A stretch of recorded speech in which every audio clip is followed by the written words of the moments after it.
कोई तो है। सुबह का समय था। शौहरनपुर गांव के सभी लोग अपने अपने काम में व्यस्त थे। कोई खेतों में काम कर रहा था तो कोई अपनी गाय भैंसों को चारा दे रहा था।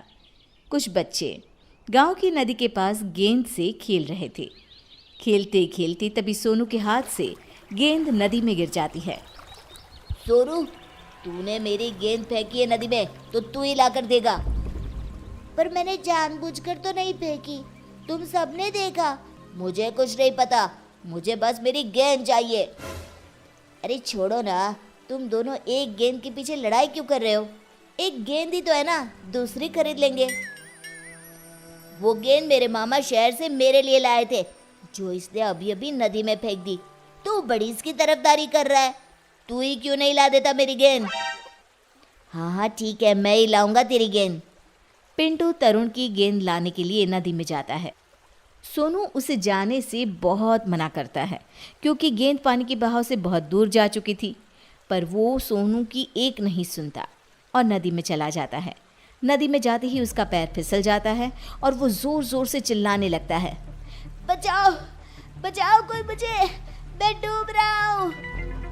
तुम्हारी वजह से देखो क्या हो गया, पिंटू डूब रहा है। पिंटू, तुम चिंता ना करो, मैं अभी किसी को मदद के लिए लाता हूँ। सोनू गांव से किसी को बुलाकर लाता, उससे पहले पिंटू खुद ही पानी से बाहर आ जाता है। तभी सोनू पिंटू की माँ को अपने साथ लेकर आता है। मेरे बच्चे, तू नदी में क्यों गया था? अगर तुझे कुछ हो जाता तो मेरा क्या होता? पर तू बाहर कैसे आया? मुझे ऐसा लगा जैसे किसी ने मुझे पकड़कर नदी से बाहर निकाला है, पर जब मैंने अपने पीछे मुड़कर देखा तो वहाँ कोई नहीं था। पर माँ, सच में कोई तो था। अरे किसी ने भी बचाया हो, मेरा बच्चा बच गया, बस मुझे और क्या चाहिए। चल अब घर चलते हैं। बात को टालते हुए रामती और बाकी बच्चे वहां से अपने अपने घर चले जाते हैं। अगले दिन सुबह सुबह कल्लू अपनी पत्नी को खूब मार रहा होता है क्योंकि एक तो उसने नशा किया हुआ था, ऊपर से आज रेखा से सब्जी में थोड़ा नमक तेज हो गया था। इतना घटिया खाना कौन बनाता है? आज से तू इस घर में नहीं रहेगी, निकल जा यहाँ से। मुझे माफ कर दीजिए, आगे से मैं ध्यान से खाना बनाऊंगी, बस मुझे घर से ना निकालिए। अरे क्यों मार रहा है बेचारे को? ऐसा उसने क्या कर दिया जो उसे मारे ही जा रहा है? इसको बिल्कुल भी खाना बनाने नहीं आता, कभी मिर्ची तेज कर देगी तो कभी नमक। इसका मतलब तू उसे मारेगा?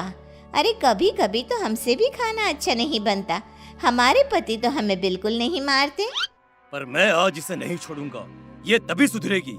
कल्लू अपनी पत्नी पर जैसे ही हाथ उठाने वाला होता है, कल्लू के सर पर पीछे से कोई थप्पड़ मारता है। कल्लू पीछे मुड़कर देखता है तो पीछे कोई नहीं होता। वो फिर अपनी पत्नी पर हाथ उठाता है, अब के उसे पीछे से कोई तेज धक्का देकर नीचे गिरा देता है। कौन है जो मुझे मार रहा है? पास में पड़ा डंडा अचानक हवा में उड़ते हुए आता है और कल्लू को जोर जोर से मारने लगता है। पूरा गांव ये दृश्य आंखें फाड़ फाड़ कर देख रहा होता है। अरे अरे अरे, कौन है जो मुझे इतना मारे जा रहा है? दिखाई क्यों नहीं देता तू? मैं अब कभी अपनी पत्नी को नहीं मारूंगा, जैसा बनाएगी वैसा ही खा लूंगा चुपचाप। अब मुझे छोड़ दो। कल्लू के इतना कहने पर डंडा रुक जाता है और नीचे गिर जाता है। उसकी पत्नी उसे उठाकर अपने साथ घर के अंदर ले जाती है। ये तो चमत्कार ही हो गया, ऐसा तो मैंने कभी नहीं देखा। आखिर ये कैसे हो सकता है? सामने कोई दिखाई नहीं पड़ रहा था और डंडा अपने आप कल्लू को पीटे जा रहा था। कुछ भी हो भीमा भाई, जो हुआ बहुत अच्छा हुआ।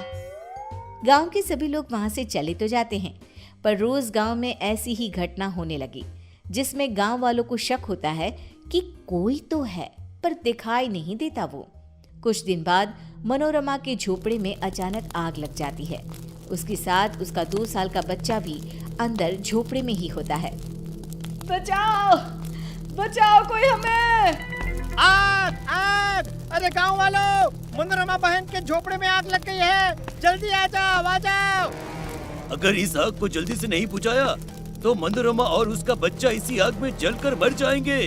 उसका पति भी घर पर नहीं है। अरे वो तो खेत पर है। बातें बनाना बंद करो और जल्दी से इस आग को बुझाओ, जल्दी करो। आग इतनी तेज थी कि काबू में नहीं आ रही थी। हे भगवान बचा ले, अब तेरा ही सहारा है, मेरे बच्चे को बचा ले। तभी एक जोर का झोंका आता है आंधी का, धूल भरी, उसमें ढेर सारी रेत और मिट्टी थी। गांव वाले अपनी अपनी आंखें बंद कर लेते हैं क्योंकि आंधी में उन्हें कुछ भी दिखाई नहीं पड़ रहा था। तभी वो धूल भरा झोंका मनोरमा के झोपड़े से टकराता है। मिट्टी और रेत की वजह से आग बुझ जाती है और मनोरमा अपने बच्चे को लेकर बाहर आ जाती है। ये तो चमत्कार ही हो गया। एक पल में आंधी आई और आग बुझाकर चली गई। ऐसा लग रहा है जैसे जानबूझकर किसी ने वो आग बुझाई हो। कोई तो था जिसने मेरी और मेरे बच्चे की जान बचाई, पर वो दिखाई नहीं दिया। ये हमारे गांव में क्या हो रहा है? कोई तो है पर वो हमें दिखाई क्यों नहीं देता? काकी ने बिल्कुल सही कहा। इस गांव में कभी भी कोई मुसीबत हो तो वो तुरंत आकर उसे बचा लेता है, पर कभी किसी ने उसे देखा नहीं, बस महसूस किया है। अरे मैं तो कहता हूँ क्यों न हम सब मंदिर के पंडित के पास चले। हाँ, ये सही रहेगा। वो पंडित जी बहुत पहुँचे हुए पंडित हैं, वो जरूर बताएंगे इसके बारे में। फिर सभी गांव वाले मिलकर मंदिर जाते हैं पंडित से मिलने। अरे भाई क्या हुआ? आज पूरा गांव मंदिर में कैसे? जरूर कोई बात है। आपने बिल्कुल सही कहा, हम सब आपसे उसके बारे में ही पूछने आए हैं, जो गांव में है तो सही पर दिखाई नहीं देता। पर हम सबको पूरा विश्वास है कोई तो है जो सबकी इतनी मदद करता है। तभी मंदिर की जोर से घंटी बजती है। सभी गांव वाले घंटी की तरफ देखते हैं पर वहां कोई नहीं होता।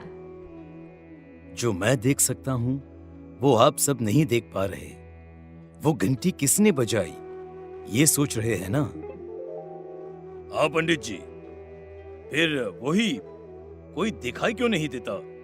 आपको तो सब दिखाई दे रहा है, तो बताइए ना कौन है वो? कौन है? वो भूत है, उसी ने घंटी बजाई है और वो बिल्कुल मेरे सामने खड़ा है। भूत का नाम सुनते ही सभी हैरान रह जाते हैं। पंडित अपने लोटे से जल लेकर भूत के ऊपर डालता है। तभी वो भूत सभी को दिखाई देने लगता है। सभी उस भूत को देखकर डरने लगते हैं। इस भूत से तुम सबको डरने की कोई जरूरत नहीं। आगे की कहानी अब तुम ही बताओ इन सबको। हाँ, मैं हूं वो जो कभी किसी के बच्चे को नदी से बचा रहा हूं तो कभी किसी को आग से। वो सब मैंने ही किया है और ये सब मैं इसलिए कर रहा हूं क्योंकि मुझे अपनी गलतियों पर बहुत पछतावा है। मैं वही चोर हूं जो अक्सर गांव में चोरी किया करता था। मैंने बहुत से घरों को लूटा था। ये सब उसी का प्रायश्चित है। मैं मर गया और भूत बन गया, फिर भी मुझे अपनी गलतियों का पछतावा होता रहा। एक दिन पंडित जी ने मुझे देखा और बोले, जिन घरों को तूने लूटा था उनकी रक्षा करना तेरा फर्ज बन गया है। तभी मुझे अपनी गलतियों की माफी मिलेगी और मुक्ति मिलेगी। अब तुम्हारा प्रायश्चित पूरा हुआ, मैं तुम्हें मुक्ति प्रदान करता हूँ। उसके बाद भूत उस गांव से हमेशा के लिए गायब हो गया।